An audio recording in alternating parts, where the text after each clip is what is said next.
ពុទ្ធបរិស័ទទាំងអស់នេះកណាបានមកប្រគេនហាកណាបានមកប្រគេនភេទជ្ជៈនៅវត្តសេបហើយបាទគុណចាស់និមន្តមកឡើយហើយអនុមោទនាអត់ឡាយទេថ្ងៃនេះអនុមោទនាអនុមោទនា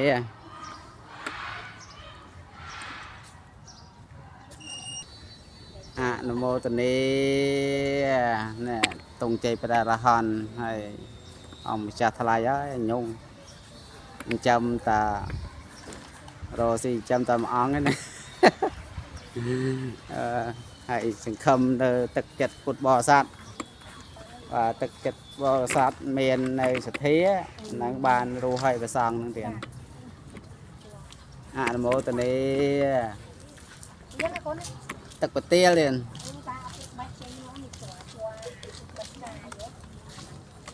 អនុមោទនាអង្គណាក្តៅខ្លួនឆាន់ទឹកប្រទាលទៀត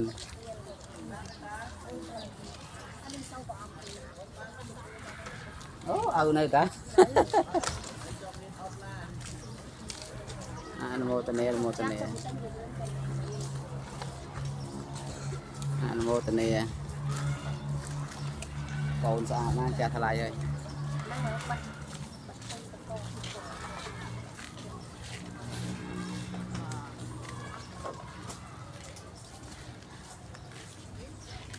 អនុមោទនាអនុមោទនា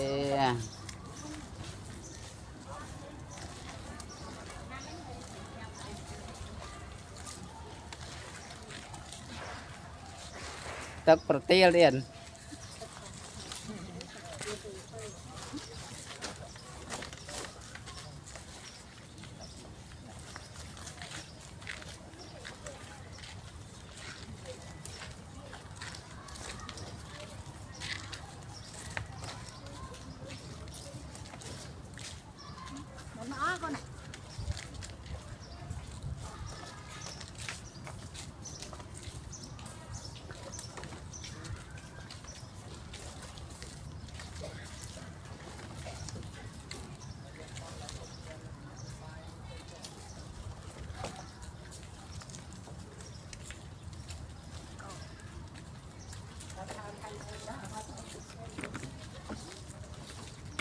អនុមោទនាអនុមោទនា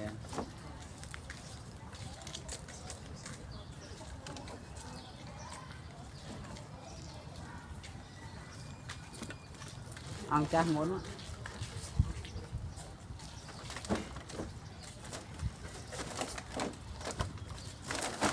េះអង្គ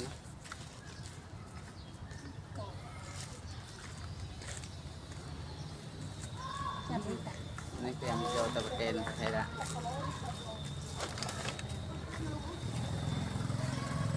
នេះប្រគេនរួមតែម្ដងអនុមោទនាអនុមោទនាណាមុនចាស់ហើយបានចាត់ចែងណាហ្នឹងណាប្រគេនបនអង្គម្ចាស់ថ្លៃនឹងជូនបនធម្មមកទាំងអស់ដែលបានប្របីនេះបាយសកាគាត់អ្នកប្រគេនផ្ទាល់សូមលើកបនហើយសូមលើកបនដែលខ្ញុំកណាបានបាញ់នឹងនេះបានប្រគេននៅភេទជ្ជៈអង្គនេះនៅវត្តសេបហើយសូមប្រគេនបនអង្គម្ចាស់ថ្លៃហើយនឹងជូនបននឹងដល់ធម្មមិត្តដែលបានចូលរួមតម្លៃទៅត្រង់ភេទជ្ជៈហើយចង្ហាន់ទូទៅនិយាយបានតាំងបាទសូមអនុមោទនាបនទូទៅទាំងអនុមោទនា